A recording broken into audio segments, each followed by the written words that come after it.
Hello everyone, Kim Archambault, Executive Director of Sterling Village. Just giving you an update today on the 28th. The days are going by quickly, and that is a good thing. Our census is 124 today. As I mentioned, we are taking in admissions. Any new admissions need 2 negative tests greater than 24 hours apart before they're admitted. Total number of residents is 77. That hasn't changed since yesterday. I think I said our total number of residents on the isolation unit yesterday was 35. I was looking at the math I did and not the actual outcome of the math. The total number is 46 residents on the isolation unit because there were 49 beds. We have 3 open right now. We do have to take positive people from the hospital if they are referred to us, and we can manage their care. So we do have open beds in case someone comes along. We have taken in a few positive patients from other facilities that wanted to come here, and treating them just as everyone else. They're a great group of people. We also have 34 recovered residents at this time. As I had mentioned, there's over 30 residents that are coming off of isolation as of Monday. The director of nursing and I, Michelle, had to have another conversation this morning as to how we wanted to handle the 4 patients that tested positive a few days to a week after the original group of people. And we've decided to keep everybody together. These people have been moved from their rooms to other rooms because they tested negative,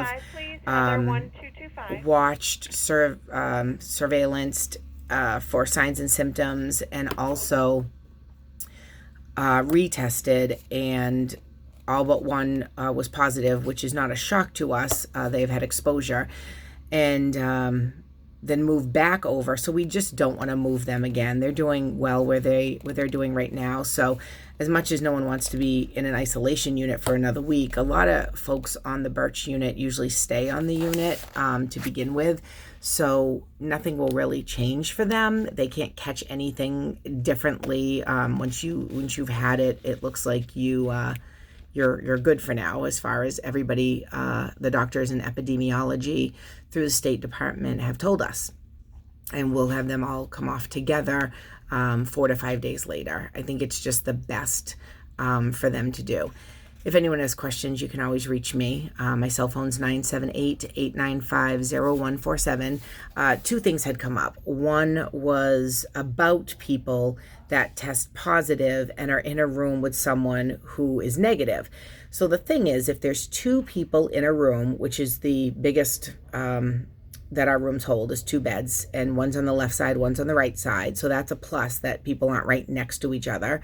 But also, if somebody is presumed positive because they're showing symptoms, we don't move them out of the room right away. We don't move the roommate out because they've both had exposure.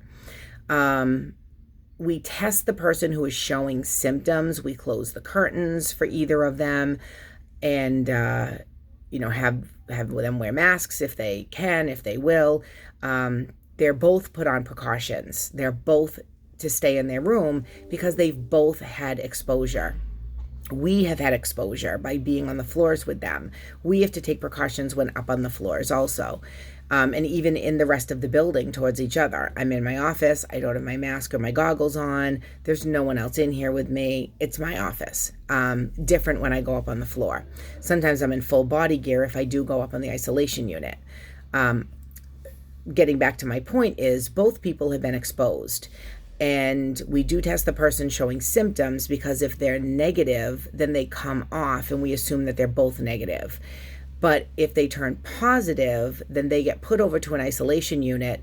The second person is given a test to see if they're positive. We do this after the fact if they're not showing symptoms because we don't want to put them through the test if we don't have to. And a few people have been put through it a few times here, and it's not comfortable. If that person tests negative, they get to stay in their room. If they test positive, it doesn't mean that their roommate transmitted the virus to them. They could have been exposed to it prior to that at the same time, or they could have been the one that exposed the roommate to it. you just don't know. So we're following the guidelines set by the Centers for Disease Control, the CDC, and we're not doing anything differently than anybody else does or how they handle it, because we're all following those guidelines. The other question raised were what phase of the governor's plan will nursing homes open? I don't know. We're going to play this one as an individual entity. I know that people want to see their loved ones, and, window visits are the best that we're doing right now. But I can't tell you. The people that have already been exposed, we're being told, can't get that again right now. I don't know if the same holds true in the fall. I expect to have people see their loved ones sometime this summer, absolutely. But we just have to wait for when it's a possibility and what our facility looks like at that time. How many have gotten over the virus, how many are susceptible to it still. So we just have to take that day by day when it comes. But I will definitely keep you updated on that as we get to it and as we make decisions towards letting visitors in. And I'm sure we will still have some regulations in place, maybe not right on the unit, maybe in separate rooms, maybe it will be, off the units for a limited time, 30 minutes. I can't tell you. We haven't discussed it yet. We're not even there yet. But as soon as we do, I will definitely let you all know. And we will follow guidelines as to that and see how other states have done it and fared.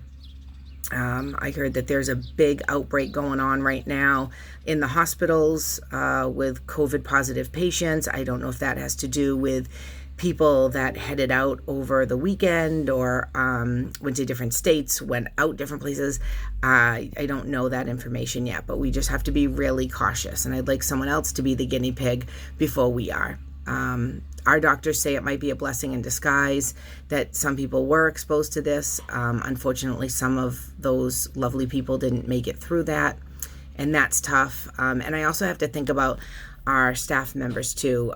They've done a great job showing up to work, giving their all, and their mental well-being. So we're gonna look at that also, because they don't lose one person, they lose 2, 3, 4 people that they've taken care of for months or years, and you grow attached to folks. So we're gonna look at them also. But any questions, don't hesitate to give me a call. Thank you and have a great day.